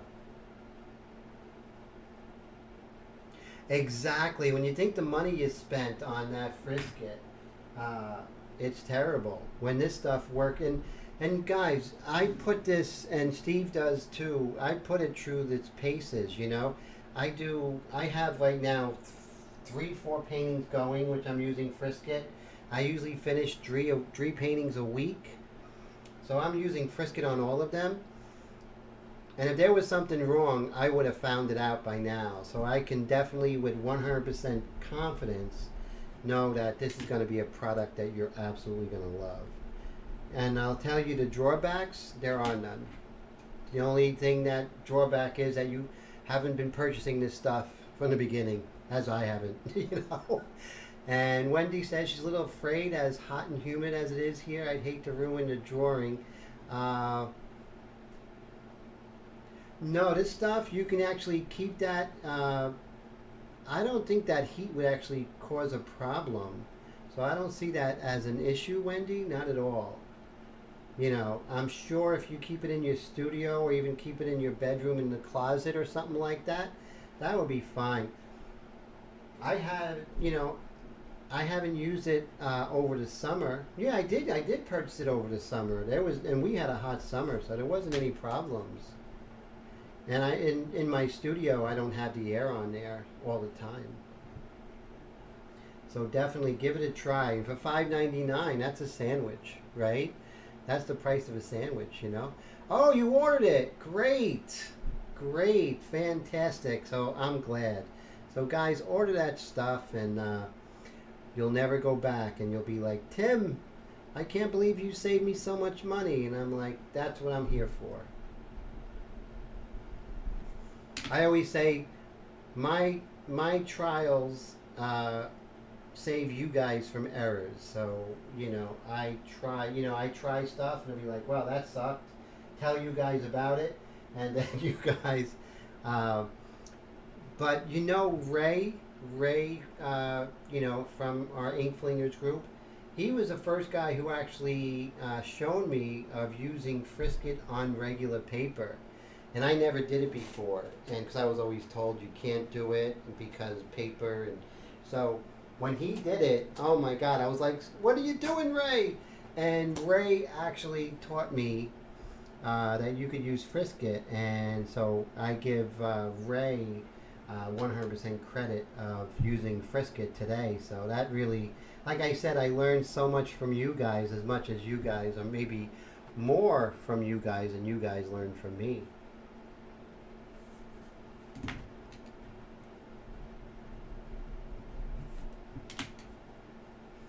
But even now with the line drawing, you can definitely see that there's a likeness, right? And it's a likeness because we're going for accuracy, right? We're not going for, guns blazing and let's go in there and have fun and get the extreme patriot arrow all fired up and yay, but no. This part is so much more important. And when we get to that, Steve loves this part when we go in with the white pastel and pull out those highlights in the lips and the eyes, and it really comes together. But this is the meat and potatoes, right? This is the stuff behind the scenes. Brad is on fire tonight. What does Brad say? Maybe it wouldn't be so hot in Texas if you stopped giving off. Oh my goodness. Oh my goodness. Oh yes, Steve. So Steve agrees that this is like you football fans out there, right? You know, you have Drew Brees, the quarterback, and you have Tom Brady, and he looks so good and gets all these great passes. Without the offensive line, Tom Brady's going to be on his back, or he's going to be running for his life. So that's why this is like the offensive line.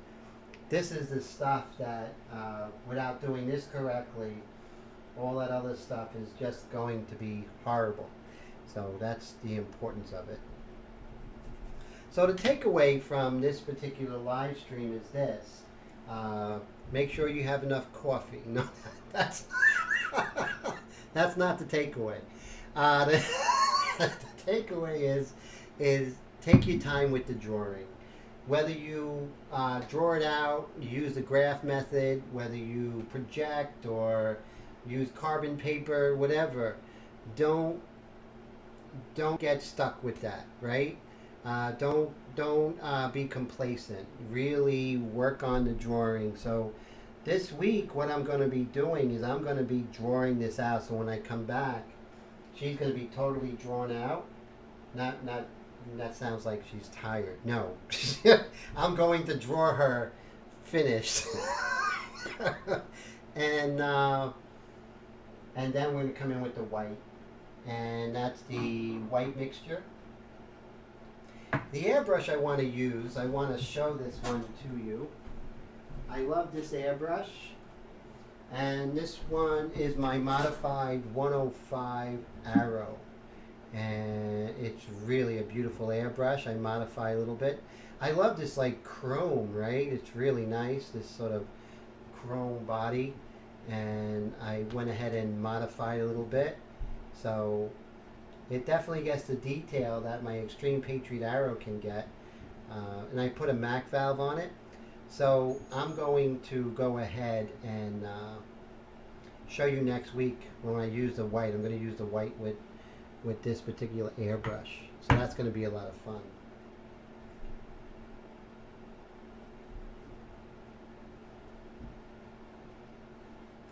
Oh yes, this airbrush is sexy, right? The 105 Arrow. I recommend it. It's only like $70, $80. If you go on USA, I always say this, and but if you use the code, and I really don't get much for this. I mean, marginal.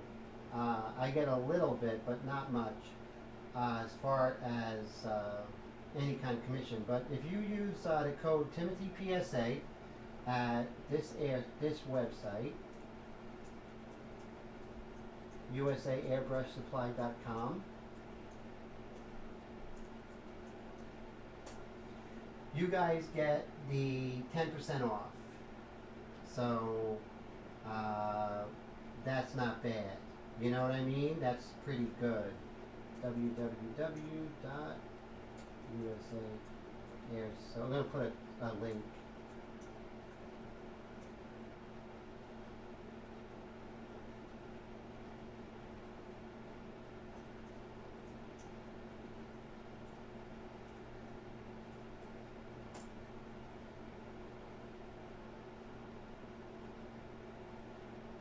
Oh, so Luis asked, what did I modify? I changed it, and this is a pretty cool modification. I went ahead and adjusted this little thing right here.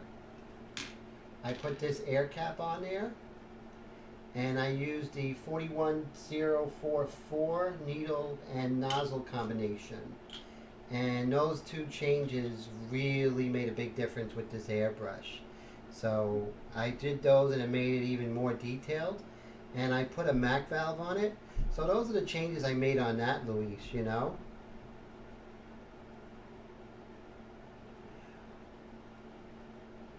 Well, no, Willie did have a problem with, Wendy did have a problem with her Patriot Extreme 105. And the problem was that there was a problem with the the gasket in here, and the gasket was sort of not fitted correctly, and it was leaking. It was a mess, you know. That's true. Now, Wendy, did you go ahead and send that back? Because I know I didn't think Wendy sent it back just yet.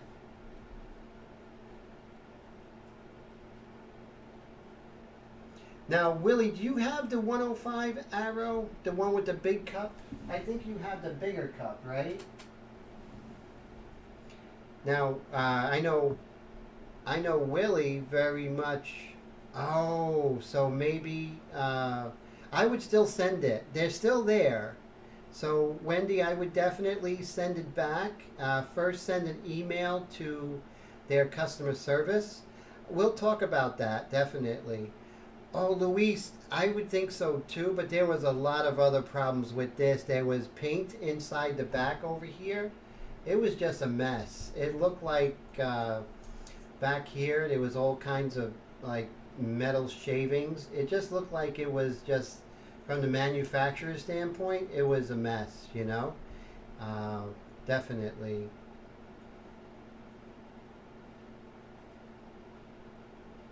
Yeah, so I would definitely just, I would actually reach out to customer care, and I'll get you the information on that as well, you know, and just send them an email and then let them know that you're going to be sending it back and you want to have the shipping refunded. They'll refund the shipping back to you. That's how cool Badger is. So that's really good. Oh, thanks, Steve. So I appreciate that. Steve says, great job on the drawing. You can already feel the emotion. Looking forward to the highlights. Yes, in only 5 weeks, the highlights are coming, Steve. But I do appreciate that. What I liked about it, it just had like a late Renaissance kind of look to her, you know, which I really enjoy. So like a Bronzino painting or something like that. Now, Willie, you had a problem with one of your airbrushes, is that correct, if I'm not mistaken? I believe it was the Sotar Slim, right?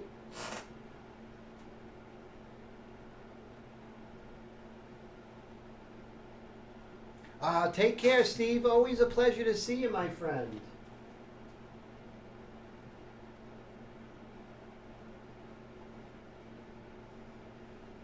So yeah, what I'm going to do in the week in between this live stream and the next one, I'm just going to be doing some more of the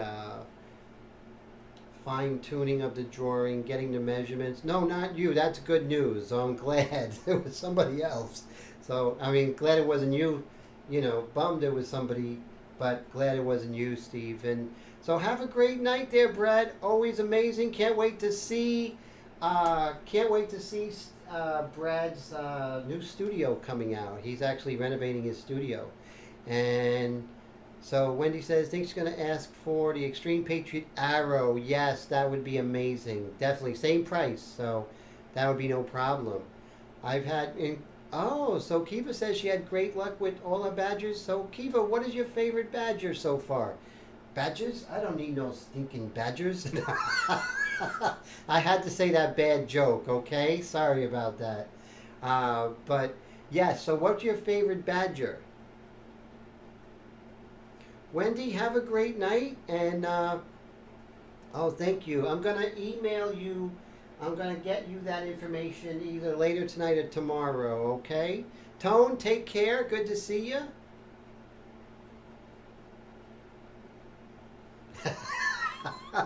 No, you didn't, Kiva. These badgers are pretty good, so that's pretty neat.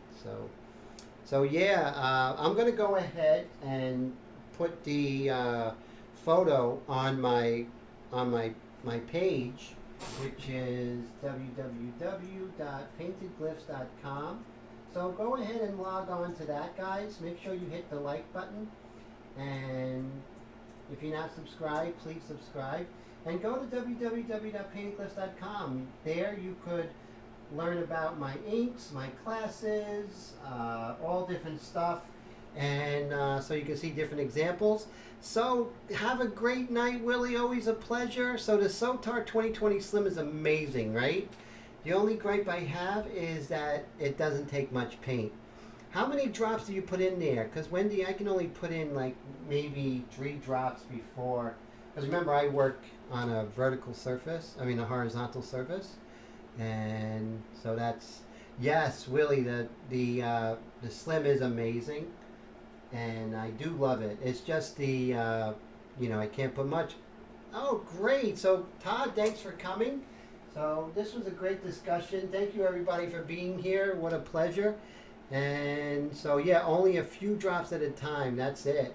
Because when I'm a horizontal painter, if I go like this, there's a chance for it to spill. But yeah, just the most easiest paint, the easiest airbrush to clean. Am I right? There's nothing less, nothing less difficult than that to clean. The Extreme Patriot is just fantastic. Now you got the one with the big cup, Kiva, not the small cup.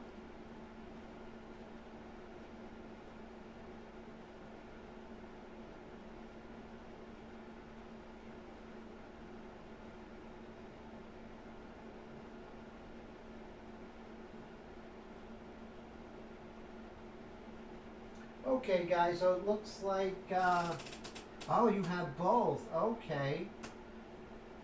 Definitely you want the arrow. You're never going to need that much more ink or paint than this. You work small. So definitely get the arrow. There's less, it doesn't get in the way as much, so it's more streamlined. So you definitely would get the arrow.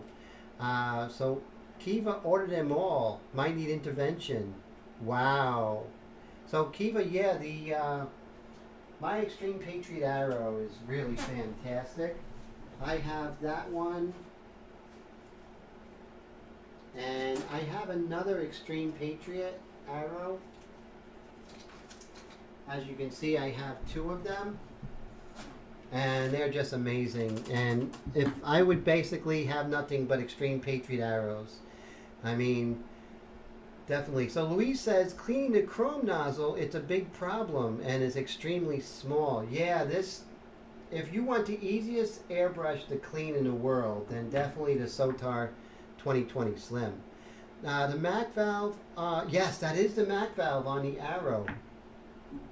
Not on this one, but I have the MAC valve. Let me never put an airbrush over your painting. So right here, I love the Iwata MAC valves. I really love them. So I always use that. It has the precision air valve over here, which is really great. I mean, you could really, really, really do some fine tuning with the air, which I really love. I also, on my 105 arrow, which is totally streamlined, and this is a great airbrush. Really love it. So this one I have. I do like this size cup. I don't think I work small, but still I can always just put more ink in there or more paint, so it's no biggie, Sotar and Chrome has the same nozzle, but the Sotar Slim right here is a little bit different. And that's why the Sotar Slim is, really fantastic. I know the Sotar Slim, this little nozzle actually comes out. And so this is actually, to me, this airbrush is the easiest in the world to clean. Plus when you're painting, right? Doesn't it look like I'm just using a pen? It's really great. And, oh, don't worry. Next time we're gonna go with the cake. But yeah, this is the best 1-2 punch, I think, in the airbrush. These 2 airbrushes, Sotar Slim 2020 and the Extreme Patriot Arrow. So those 2 I highly recommend. Quarantine cake, that's gonna be amazing. So anyway, I'm having too much fun just talking about airbrushes and hanging out with you guys. So I'm going to send out an email. If you want to be part of my mailing list, so when I have impromptu live streams, email me here, okay? I'm going to put my email address here. paintingcliffs@gmail.com, or you could send to my website email, which is timothy@paintingcliffs.com. I'm going to have some Google Meetups where it will just be private and I could invite you guys, and that would be really fantastic. So email me at either one of those. I know you guys who are on my mailing list, you don't have to. I'm going to send you out the blast. But if you aren't, go ahead and email me so I can put you on that list and just tell you some really cool free live streams I'm going to have for my peeps. So definitely you want to be part of that.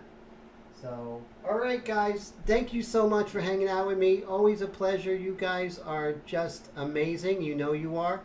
And I hope you have a great week, and I'll talk to you soon. Take care. God bless, everybody.